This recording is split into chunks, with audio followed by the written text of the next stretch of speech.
Today's episode of the Jesse Blake Sports Report is brought to you by Duer. Go to duer.ca, that's duer.ca, for their biggest sale of the year. Now, if you don't know about Duer, they make the world's most comfortable pants.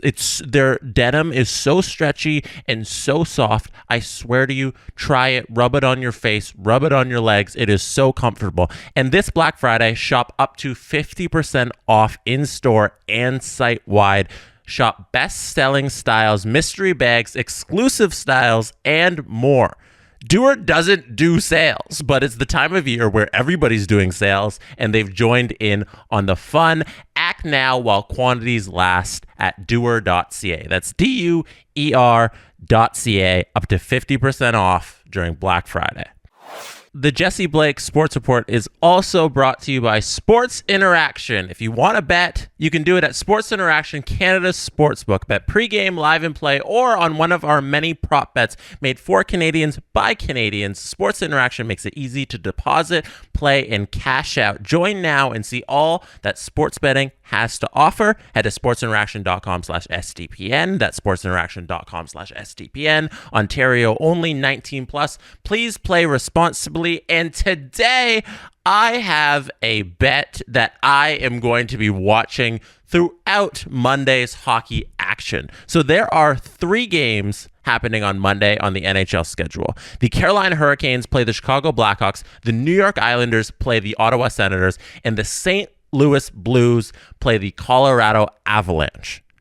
Those 3 games, like I said, happening Monday night. I'm going to place a $5 bet on sportsinteraction.com/SDPN that in the second period of all 3 of those games, no goals are scored. So I'm going to make a parlay. It's going to be a 3-leg parlay in all 3 of the games that are happening on Monday. There's going to be no goals in those second periods. And I'm going to only put down $5 because if you parlay that no second period goals are scored on Monday night, so tonight, no second period goals, the odds are 430.76 to 1. So 430 times your money. So your $5 bet is a $2,153 payout and 82 cents payout. That's what I'm putting my money on. I think this is what I'm going to try and do from now on off the top of these shows. We're going to go with bets that are like 400 to 1, 500 to 1. And all we need to do is hit one of them. One of these days, one of these is going to hit. Who knows? Maybe it's our first one. Maybe it is our first one that's going to hit.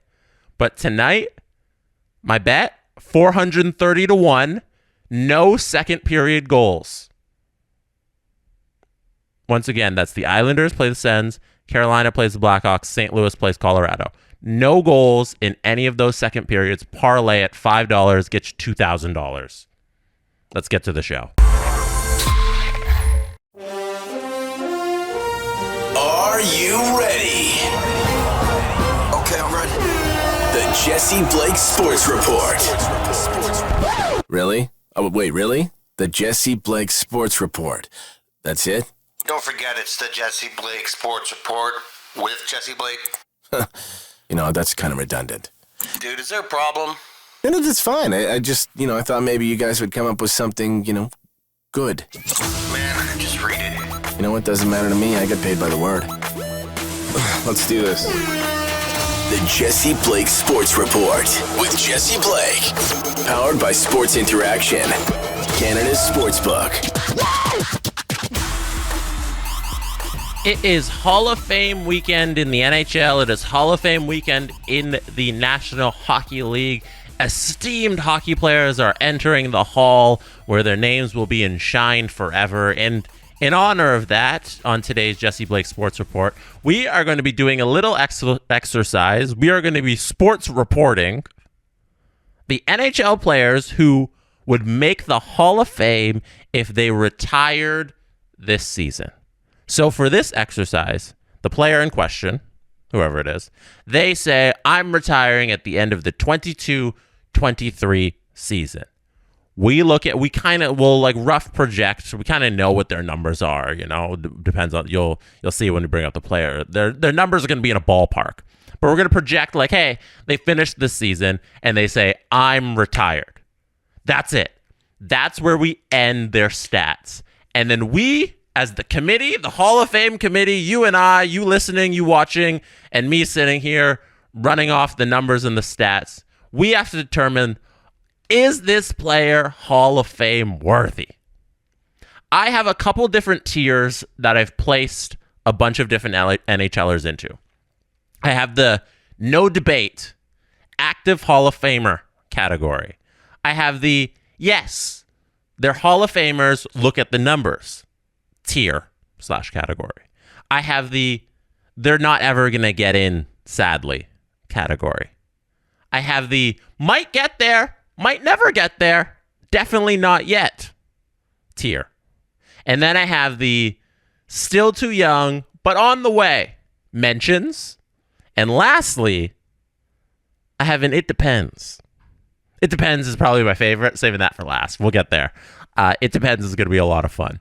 Let's start off with the no debate active Hall of Famers. This one is easy. This is I just got to rattle off some names here. You'll know they're Hall of Famers. If they retired at the end of the 22-23 season, they're Hall of Famers, no doubters. That list includes, this is who I have under this list, this tier. Let me know if you disagree with anything in the comments on the YouTube section. As we begin this exercise, fire it off. As much as you disagree, if other players should be in different tiers, let me know. If you're listening as well, tweet me. Go on our Discord, sbn.ca, to join our Discord. Argue there. There's a Jesse Blake Sports Report server channel there if you want to argue about these tiers and who I have in which categories and who I think is going to make the Hall of Fame and who isn't. The no debate active Hall of Famers tier: Sidney Crosby, Yevgeny Malkin, Marc-Andre Fleury, Chris Letang. Let's start with the big Pittsburgh four. I think there's no doubts. I don't even think it's up for conversation. The Pittsburgh big four get into Hall of Fame. Chris Letang is probably the only one who's on the outside. Like, you can say, like, oh, he's probably not a no-doubter. But if you look at the stats for Letang, it's no individual trophies, two-time All-Star, two-time Cup winner. But I think his importance to the game, his importance to that Pittsburgh dynasty, which it was a dynasty, their long run, it's still going. I think the core four, and I'm including Marc-Andre Fleury in that, where he's in the Hall of Fame alone on stats and what he's done in his career. I'm including Marc-Andre Fleury in this category, even though he moved on and the other three haven't. I think that's where he first made his mark. I think it's fair to include him with the Pittsburgh Four, call him the Pittsburgh Four. His cups come with them. He's going to get in the Hall of Fame. No, that's a no-doubter of the three. But the fourth, Chris Letang, I think he gets in on the merits of the association and his play. It's more of a been there, we've seen that happen era with Letang, as opposed to you look back at the stats and you look back at the Norris trophies and the resume. I think if you live through this era, you know that Letang is as important as Malkin and Crosby to their dynasty, to their run. It's the three of them, and then it's the four of them when you look at the bigger picture. Also, 658 career points. He's gonna hit 1,000 games because he's at 955 now. Remember, our projections is to the end of the 2023 season. 1,000 games, 144 goals as a defenseman. It's not bad. Letang, I throw in there. Other players in the no debate active Hall of Famers. We don't need to spend much time here on this. Alexander Ovechkin, Patrick Kane, and Jonathan Toews. No doubters. Now, I'm not going to bring up retired players. They do not count. This list is for active NHL players who would make the Hall of Fame if they were retired today. So Duncan Keith, not up for debate. I'm not even allowed to bring him up. He's not even concerned in this category. Jonathan Toews and Patrick Kane, I think their impacts on the game, they were top 100 players when the NHL released their last list. That's how they are viewed in NHL circles. Their numbers and their resumes back that up with their 3 cups. Patrick Kane, Jonathan Taves, they are the no debate active Hall of Famers tier. Ovi, yeah, we don't even need to spend any more time on Ovi. Steven Stamkos, captain of the Tampa Bay Lightning. Steven Stamkos. His numbers, I'll bring them up right now. Career numbers, 985 points. As we go along in this activity, where you're going to notice that 1,000 points is a very important bar for the Hockey Hall of Fame, and Steven Stamkos would hit that at 985 currently on this day. He'd hit that by the end of this season. He'd hit 500 career goals. He'd hit 500 career assists. There's a no-doubter Hall of Famer. 2 Stanley Cups, 2 Rocket Richards, 2 All-Stars. Number 91, captain of the Lightning. Definitely entering the Hall of Fame. No-doubter tier. Last member of the no-doubter tier. Now you might be like, oh my gosh, last member. There should be more members of the no-doubter tier. Well, my last member of the no-doubter tier is Patrice Bergeron. Now, Patrice Bergeron could have retired this previous season, and he might not have been playing this season, but they're very similar numbers to Stamkos in that he's not going to hit 500 career goals, but he's cleared 400, 407. He's going to pass 600 assists because he's going to finish this year. He's going to pass it. He's going to get 1,000 career points, which I mentioned is a very important tier. The hardware with Patrice. This is the no-doubter category with Patrice Bergeron. The hardware. 5 Selkies. Are you kidding me? 5 Selkie awards. You cannot keep a man with 5 Selkies out of the Hockey Hall of Fame. Plus the Team Canada resume. The Team Canada stuff really matters. I didn't even bring it up for the other individuals on this list, but they've all been effective international players. They have represented their country. Patrice Bergeron's been one of the stars over the last decade in international play. When the NHL chooses to go to international events, he has been a staple on Team Canada. One-time Cup winner, Clancy in 12-13, 2020-2021 Mark Messier Award. Patrice Bergeron, the last member of the no-doubter, knock him out of the park, no debate, active Hall of Famers. Now we get to an interesting tier. This is the tier that's going to spark some debate. It's going to spark some angry responses. This is the yes, they're Hall of Famers. Look at the darn numbers. That's what I'm calling this tier. So we got Corey Perry. Corey Perry's an easy one. He's like bordering on the, hey, you should probably just put him in the no doubter, look at the resume category. He's a Hart Trophy winner. He's a one-time Stanley Cup. He has a Rocket Richard, 2-time All-Star. And the most important thing, I think, on Corey Perry's resume, triple gold. Triple gold member. Juniors, World Championships, Stanley Cup, quadruple gold, 4 gold. 4 champion winner. I don't know what is the 4, because there's the triple gold where you're World Cup, Juniors, and gold medal. But then he also has the Stanley Cup. What is that? What is that? Is there a name for that one? I'm gonna try and Google it right here. See if it's on Corey Perry's wiki. If it's not, please let me know what that is. Yeah, so he has the triple gold, they're calling it. The triple gold is gold at World Champions, Memorial Cup, and World Cup of Hockey. He was the second player after Scott Niedermayer to have that. But he also has gold medals at the 2010 and 2014 Winter Olympics. And he has a Stanley Cup. So he's the 5. What is the 5 club? Like, Corey Perry is the ridiculous resume that this man has. He is... You want to bump him up? Reading this off, let's bump him up. Corey Perry should be in the no doubter Hall of Fame category. The argument, no, it's not even an argument, but like people will try and give the debate that his point totals is kind of lacking because he doesn't hit 900 career points in the NHL. But remember, it's the Hockey Hall of Fame. It's not the NHL Hall of Fame. what he's done outside of hockey, I think, adds to that, plus the Hart Trophy in the NHL, plus the Cup, all that stuff. That makes up that little gap from where you're like, okay, he has 862 career points. That's not really Hall of Fame point level, but I think his contributions to the game make him Hall of Fame worthy. Let's bump him up. Let's bump Corey Perry up to the no doubter that's out of the ballpark active Hall of Famers. Eric Stahl. Eric Stahl is next on my list on the second tier. Yes, they're Hall of Famers. Look at the numbers. That's the second tier. Eric Stahl crosses that important threshold of 1,000 points. 1,034 points. He actually has no points this season with the Florida Panthers. 441 goals, 593 assists. Eric Stahl is a difficult choice for the Hockey Hall of Fame because of the lack of individual hardware.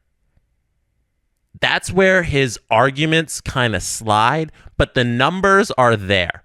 And you look at, he has a Olympic gold medal, 2010 Vancouver. He has a world championship in 2007 in Moscow with Canada. And then you compare Eric Stahl to someone like, I don't know, Daniel Sedin, who went into the Hockey Hall of Fame this past weekend. Today, I guess, depending on when you're listening to it.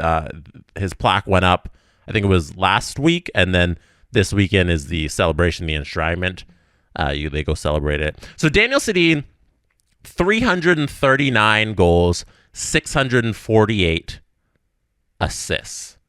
Eric Stahl, on the other hand, 441 goals, 593 assists, 1,034 points.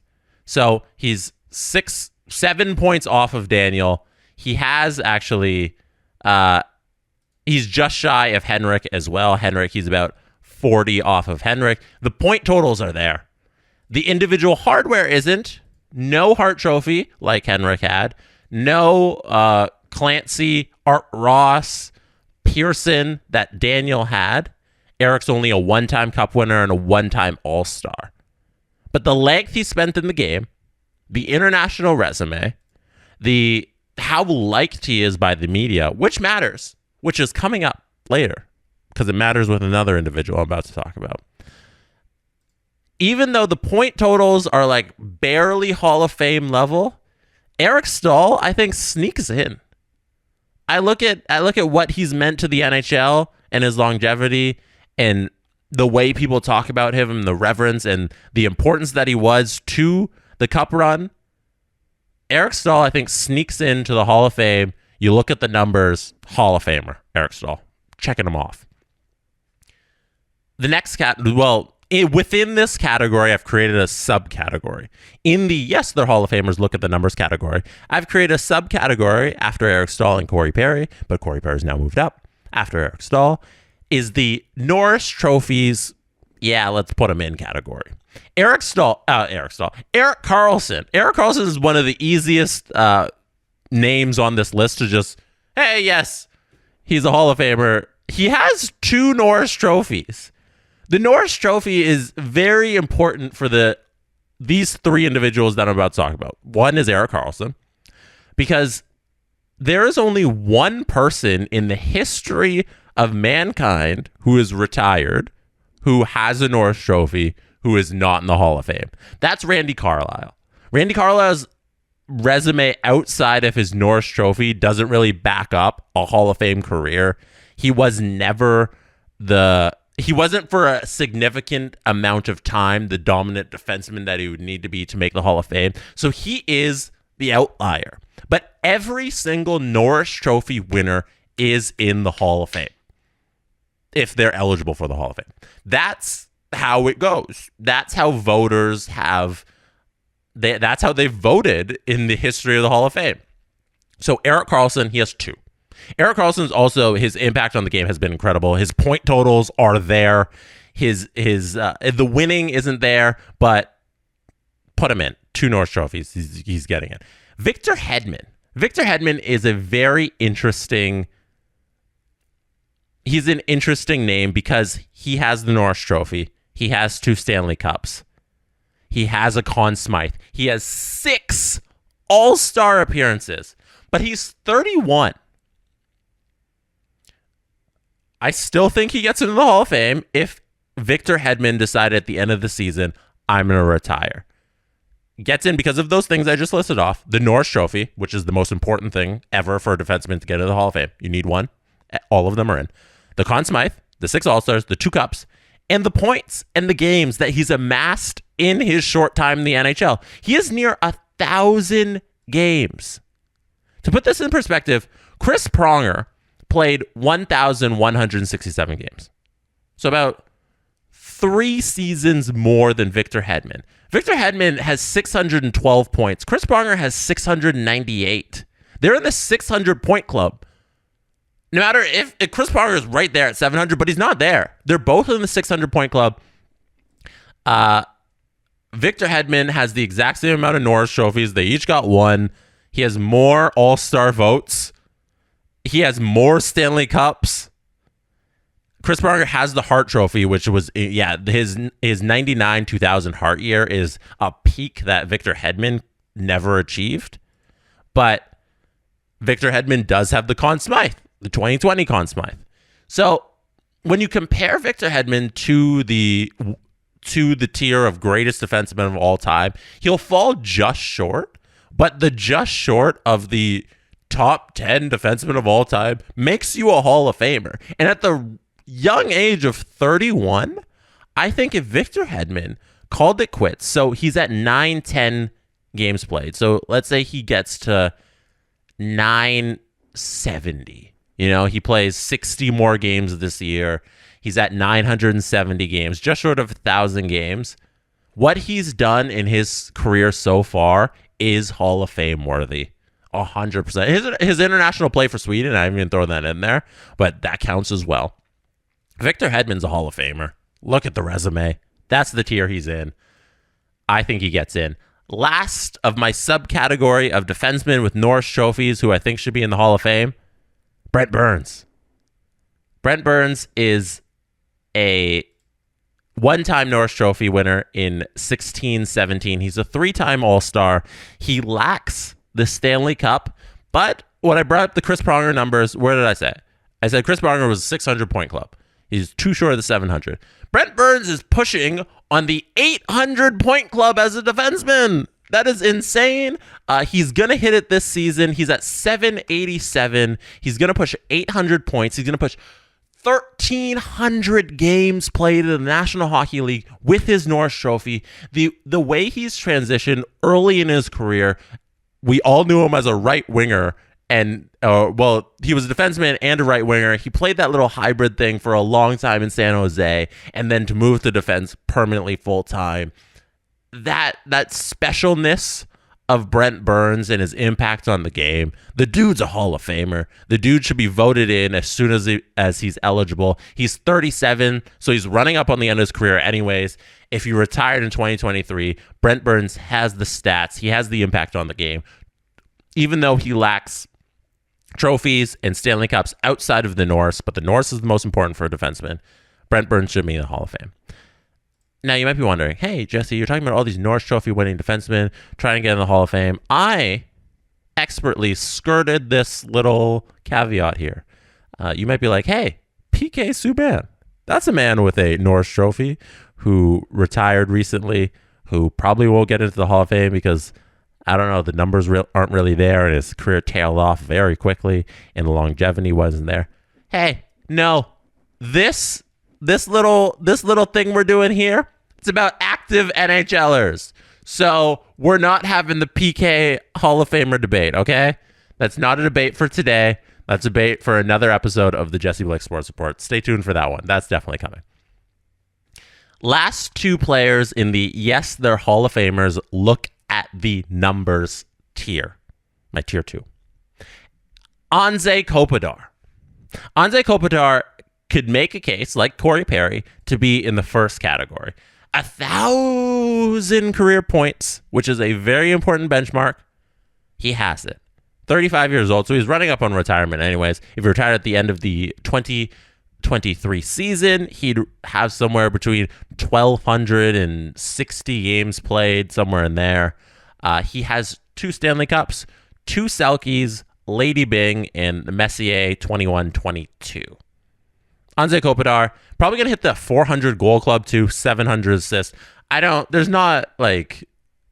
really need to make the case for him not to get in the Hall of Fame. He's a Hall of Famer. And I think it's important to group Anze Kopitar like how we did with the Pittsburgh Dynasty team, like how we did with the Chicago Patrick Kane, Jonathan Toews.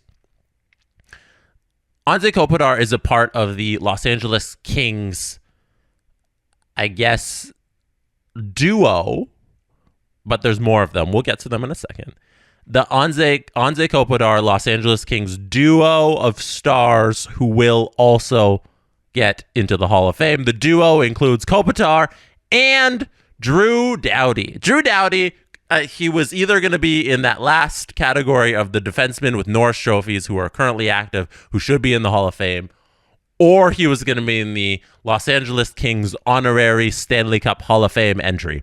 The 2-time Stanley Cup Los Angeles Kings team Stanley Cup entrance. So I've put him in that second category, but everything I said about the previous guys, Brent Burns, Carlson, that applies. Victor Hedman applies to Drew Doughty, the Norris Trophy winner in 15-16.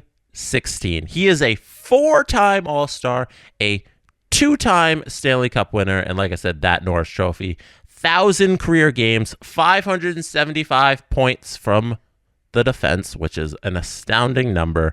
The longevity is there.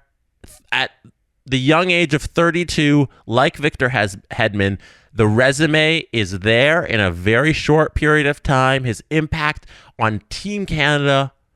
How many gold medals does Drew Doughty have? Let's quickly bring that up so I can add it to the case for Doughty for Hall of Fame. He's got 2. Okay, yes. Okay. Doughty's got 2 and World Junior. So that he doesn't have a World Championship gold, I guess. So that doesn't make him triple gold club because they have these weird, I'm not even sure what those weird categories are anymore. But he's not triple gold. He is just 2 gold medals at the Olympics, 1 World Juniors, 2 Stanley Cups. And he was part of the World Cup team, the 2016 World Cup, but that's not the World Championships. He won silver in the World Championships in 2009. Drew Doughty's a Hall of Famer. Impact on the game, international resume, NHL resume, Los Angeles Kings Hall of Famer, 2-time Stanley Cup champion. Drew Doughty. Let's get to tier number 3. Tier number 3 is the older players who I don't think ever get in because they didn't quite get there with the numbers. Speaking of the Los Angeles Kings, we have left them last for a reason in the last tier because we'll start the 3rd tier with 2 individuals who played on those teams. Jeff Carter and Jonathan Quick. The Jeff Carter, I really wanted to put Jeff Carter in the Hall of Fame, but I couldn't justify it. I just don't see Jeff Carter getting into the Hall of Fame, but I tried to squeeze every juice out of all of the numbers I was pulling together and the comparisons and the people in the Hall of Fame who have comparable numbers, and it didn't add up. The lack of individual hardware, 815 points, 400 400 goals is where I was going to start with Jeff Carter's resume for the Hall of Fame, but the numbers don't number. 2 quarters don't become $1 with Jeff Carter. I don't think he makes the Hall of Fame. And Jonathan Quick. Jonathan Quick is one of the most difficult goalies, one of the most difficult players overall to put into or out of the Hall of Fame because his numbers would suggest that he should be a Hall of Famer.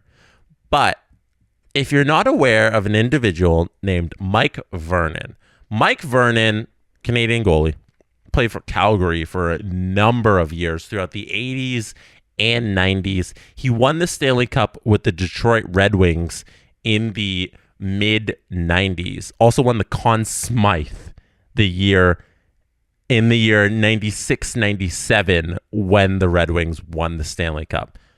Mike Vernon is not in the Hall of Fame.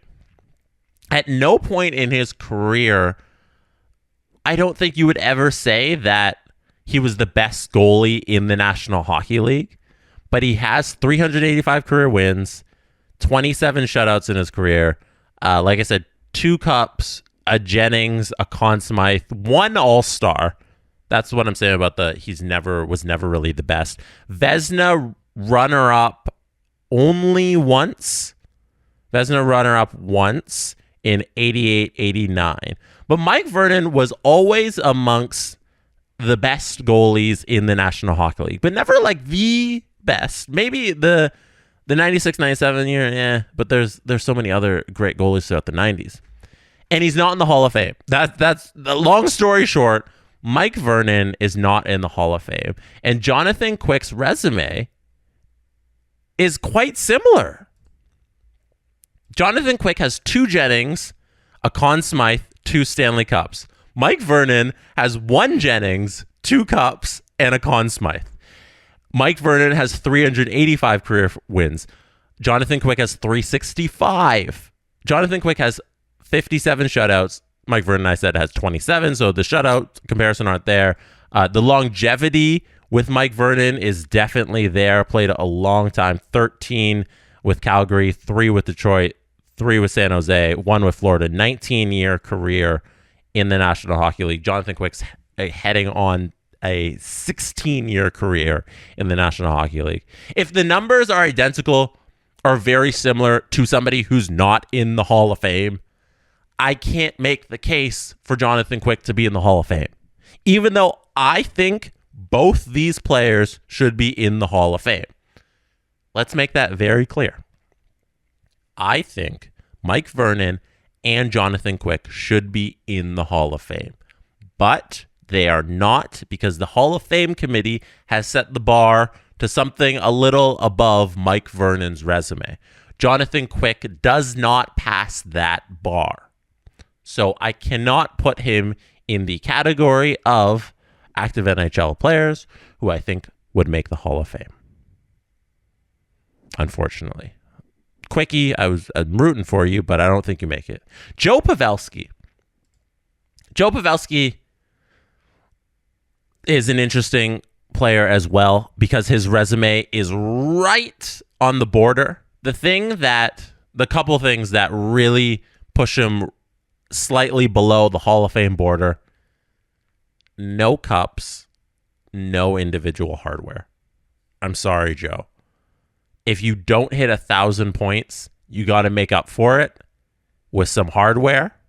You got to make up for it with some cups. Neither of those. One-time All-Star as well.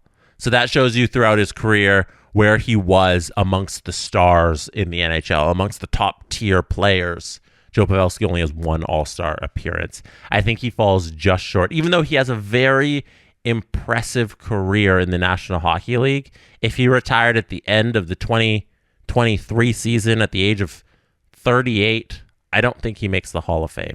One more thing with Jonathan Quick.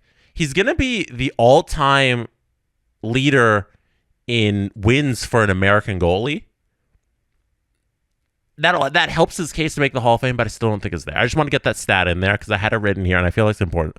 It's very important. Also, most shutouts. By the end of this season, he's probably going to hit those 2 numbers for all-time goalies, American goalies. So those are my don't ever get in old guys who are on the verge of retirement, and I don't think the numbers are there. Next category. The might get there, might never get there, definitely not yet. Remember, this game that we're playing is you got to retire at the end of the 2023 season. These players, I think, might get there, but they're not there yet. But they also might never get there. It's a good bunch. Let me read it off to you. Zach Parise, Ryan Suter, Alex Pietrangelo, John Tavares, Claude Giroux, Mark Giordano, Blake Wheeler.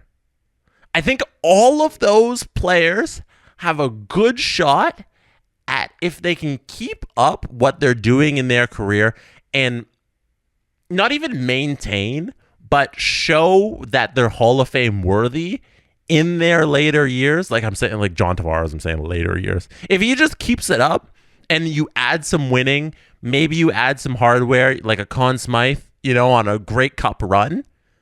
Parise, Suter, Pietrangelo, Tavares, Giroux, Giordano, Blake Wheeler all got a shot.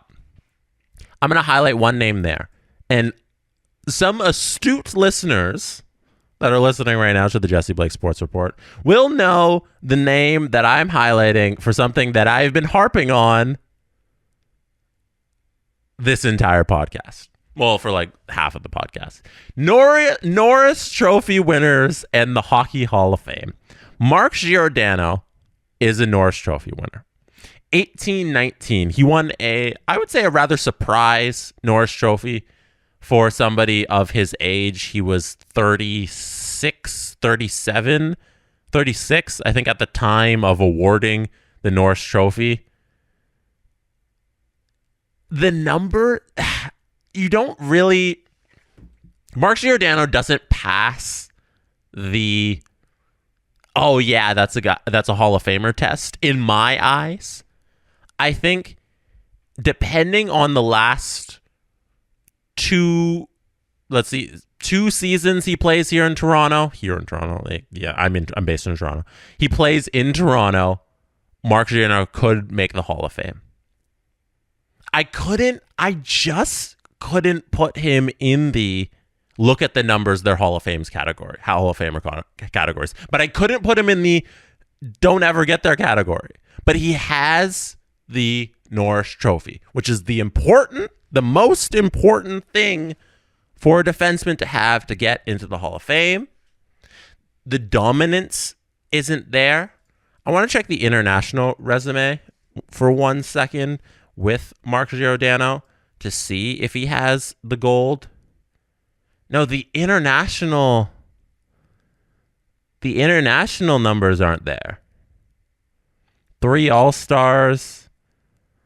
The World Championships he went to in 2010, Canada finished 7th. That's brutal. An undrafted player, which is quite impressive that an undrafted player would go on to have this long international NHL career and win a Norris Trophy.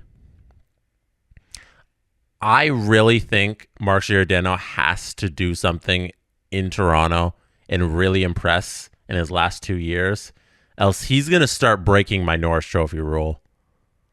Because GL, as much as I think I want him to be a Hall of Famer, I just don't know if it's there, if the resume is there. But that's why I have him in the might get there, might never get there, definitely not yet category. We'll see if Gio can put together a couple of nice years in Toronto where there's a lot of media and see if he can sneak in. I didn't put this player in the list where I just read off that tier, the might get there, might not get there, definitely not yet tier. I didn't read off this player because this player is the most important player, I think, on this entire list. Phil Kessel. Is Phil Kessel a Hall of Famer? Is a debate that went on last month. It was a hot topic as he was approaching Doug Jarvis's all-time record, and then he broke it. Is Phil Kessel a Hall of Famer? Phil Kessel's numbers are almost there. Phil Kessel has 1,200 career games, 1,220, 402 goals, 561 assists, 963 points. He's not the 1,000-point club. Doesn't quite reach the 1,000-point club. 2-time cup winner, no individual trophy. Trophy. I don't think Phil Kessel makes the Hall of Fame. And some of my thinking was influenced by Darren Dreger, who was on Overdrive last month. And they were having this debate of the Phil Kessel is the Hockey Hall of Famer debate. And Dreger said something very interesting. He said, This would be less of a debate if Phil Kessel was more of a media darling during his time in Toronto. And I guess during his time around the rest of the National Hockey League. And it's so unfortunate that that is true. But the amount that the voters like you and media members like you as a person who can give a good quote matters to your Hockey Hall of Fame resume. And like I just said, that's unfortunate.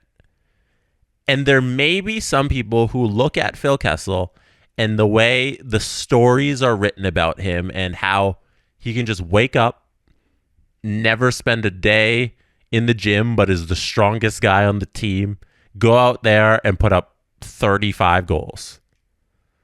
Doesn't have to take care of his body, and yet he's the most athletic guy in the world, scores 32 goals. That's the narrative around Phil Kessel. Doesn't care about the media, never gave one person in Toronto a good quote. And if when Phil Kessel's time comes up for when they're voting on him to make the Hockey Hall of Fame, if some of those people in the media have a vote at that time, it's something they're going to think about, because I think it's something that goes into it. I don't think Dreger would have mentioned it if it wasn't true. And if he was really beloved by the media and the fans, it would be easier to make the case that Phil Kessel is a Hall of Famer. But the individual trophies fall short. They don't exist. 2 Stanley Cups is there. The lack of all-star games, the lack of... He was, at the time when he was the best player on his team during his time in Toronto, Phil Kessel's actually never made an all-star game. When he was the best player on his team in Toronto, the team around him was really bad. JVR, Bozak, and Kessel was the top line. That is not a great top line. The bottom 6 was awful. Phil Kessel had no support when he was supposed to be at his peak. I don't think he's done enough. I have him in the maybe he can get there category because there's still legs in Phil. But I think if Phil Kessel called it quits at the end of the 2023 season, he doesn't get in. I don't think he's there yet. There's a chance, but not yet. Phil could do it. There's still a chance he reaches 500. If Phil Kessel reaches 500 career goals, nobody's keeping him out of the Hall of Fame. But he's not there yet. But there's still a shot. Not now, though. Second last category. Still too young, but on the way. These are your obvious names that you're like, hey, these guys are great. Why aren't they in the Hall of Fame? They're the best player, blah, blah, blah, blah. Yeah, I know, but they're not there yet. If they retired today, they wouldn't be a Hall of Famer. Adam Fox, Nathan McKinnon, Cale Makar, Nikita Kucherov, Leon Draisaitl, Brad Marchand needs like 2 more seasons. Don't worry. Austin Matthews. That's who I got in the still too young, but they're on the way. They're going to get there. That's the tier. Matthews, Marchand, Draisaitl, Kucherov, Makar, Fox, McKinnon. Those are the stars of the game today. They are future Hall of Famers based on every metric, and they're heading there. Just if they said today that they're going to retire, I don't think they would make the Hall of Fame quite yet. Last, the most important category in the world. Amongst all categories that have ever been categorized, this category is the most important category. It depends. Connor McDavid. Connor McDavid is such an interesting case of... This is a 25-year-old who has played 500 career games in the National Hockey League. He has 2 Hart trophies, 4 Art Rosses, 3 Lester Beer Pearsons, 5 All-Star Game appearances. 254 career goals, 475 assists, 729 points. Is Connor McDavid a Hall of Famer after playing 503 NHL games? I personally, if I had a vote for the Hall of Fame, I would vote Connor McDavid into the Hall of Fame for the resume that he has put together so far in his career at 25 years old in 500 career games. I think he's proven in his, 8 years in the NHL, throughout his 8 years in the NHL, for I'm going to say 6 of them, he is the best player in the National Hockey League. How many players in the history, I think it's 150-year history of the NHL, have had a 6-year run as the best player, and it's not even close. It's not even friggin' close that McDavid's the best player right now. And he's been the best player, let's say 5 years in a row. I just take away 17, 18, I don't know. The year he won, he put up 108 points and led the league. Like, you can't know. 6 years. I'm giving him 6 years in a row. He's been the best player in the National Hockey League. You could even say 7 because he won the Hart Trophy in 16-17. Of his 8 years in the NHL, you could make a legitimate argument that for 7 of his 8 years in the NHL, he was the best player in the National Hockey League. That list is a handful of players. It is a handful of people who have walked the earth who have been the best player for 7 consecutive years. We are talking the best, the greatest of the greatest. That is Hall of Fame worthy. If I had a vote at the end of the 2023 NHL season and Connor McDavid said he was retiring, I would put him in the Hall of Fame. That's the last category. This has been the Jesse Blake Sports Report. Please tweet me your thoughts. DM me your thoughts. If you want to slide in my DMs on Instagram, if you want to join the conversation on our Discord, sdpn.ca, hit the link to join the SDPN Discord. If you want to chat in the YouTube comments, fill them out below. Don't forget to hit like and subscribe. I'm going to be back later this week with another fun exercise. Fun exercises. We're getting into shape. We're working out with these exercises. If you bet the $5 bet for no goal second period goals on all the Monday night games, let me know as well. We could make $2,000 on that 430 to 1 odds. That could be fun. Let's see if that hits. Fingers crossed, everybody. Sportsinteraction.com, duer.ca.